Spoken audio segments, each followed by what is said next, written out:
Daily Words of God. Going forward, talk of God's words should be the principle by which you speak.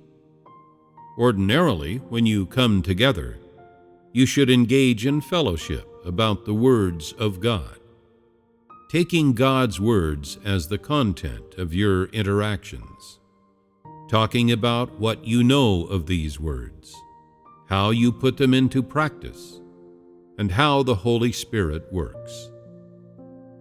As long as you fellowship the words of God, the Holy Spirit will illuminate you.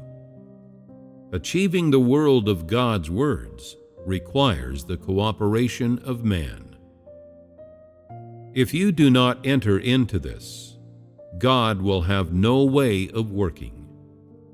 If you keep your mouth shut and do not talk about His words, He will have no way of illuminating you. Whenever you are not otherwise occupied, talk about the words of God, and do not just engage in idle chit-chat. Let your life be filled with the words of God. Only then will you be a devout believer. It does not matter if your fellowship is superficial. Without shallowness, there can be no depth. There must be a process. Through your training, you will grasp the illumination of the Holy Spirit upon you, and how to effectively eat and drink the words of God. After an interval of probing, you will enter into the reality of the words of God. Only if you are resolved to cooperate will you be able to receive the work of the Holy Spirit. Of the principles of eating and drinking the words of God, one relates to knowledge and the other to entry. Which words should you come to know? You should come to know the words that relate to visions, such as those relating to which age God's work has now entered, what God wishes to achieve now, what the incarnation is, and so on. All these are related to visions. What is meant by the path that man should enter into? This refers to the words of God that man should practice and enter into. The above are the two aspects of eating and drinking the words of God. From now on, eat and drink the words of God in this way. If you have a clear understanding of His words concerning visions, then there is no need to keep reading all the time. Of primary importance is to eat and drink more of the words on entering, such as how to turn your heart toward God, how to quiet your heart before God, and how to forsake the flesh. These are the things you should put into practice. Without knowing how to eat and drink the words of God, true fellowship is impossible. Once you know how to eat and drink His words, when you have grasped what is key, fellowship will become free, and whatever issue is raised, you will be able to fellowship and grasp the reality. If, when fellowshipping the words of God, you have no reality, then you have not grasped what is key, which shows that you do not know how to eat and drink God's words. Some people may find reading the words of God tiresome, which is not a normal state. What is normal is never growing tired of reading God's words, always thirsting for them, and always finding the words of God to be good. This is how one who has really entered eats and drinks the words of God. When you feel that the words of God are exceedingly practical and are exactly what man should enter into, when you feel that His words are greatly helpful and beneficial to man, and that they are the provision of man's life, it is the Holy Spirit that gives you this feeling, and it is the Holy Spirit that moves you. This proves that the Holy Spirit is working in you, and that God has not turned away from you. Some people, seeing that God is always speaking, become tired of His words, and think it of no consequence whether they read them or not, which is not a normal state. They lack a heart that thirsts to enter into reality, and such people neither thirst for nor place importance on being perfected. Whenever you find you do not thirst for the words of God, this shows that you are not in a normal state. In the past, whether God had turned away from you could be determined by whether you were at peace within, and whether you experienced enjoyment.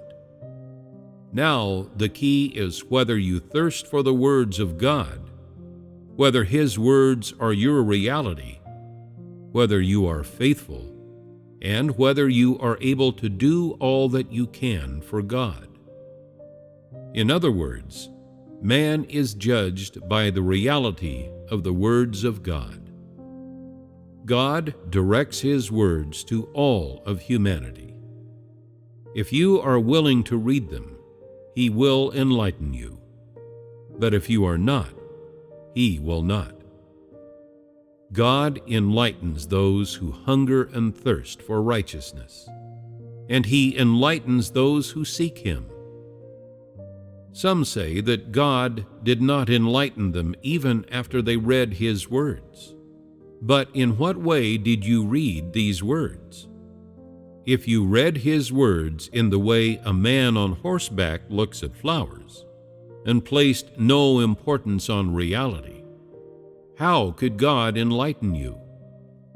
How can one who does not treasure God's words be made perfect by Him? If you do not treasure the words of God, then you will have neither truth nor reality. If you treasure His words, then you will be able to put the truth into practice, and only then will you possess reality.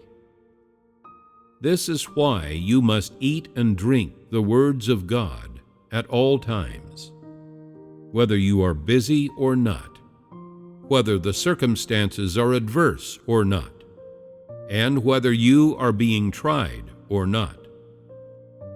All in all, the words of God are the foundation of man's existence.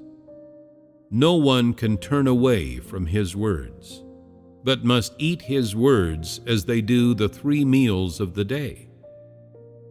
Could being made perfect and gained by God be that easy?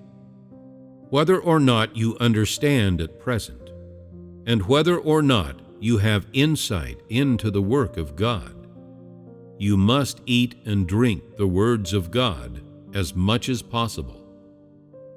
This is entering in a proactive way. After reading the words of God, hasten to put into practice what you can enter into, and set aside for the moment what you cannot.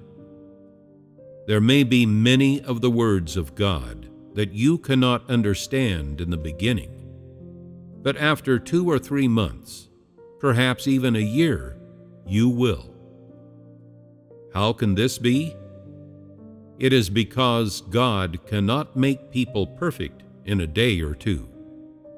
Most of the time, when you read His words, you may not understand right away.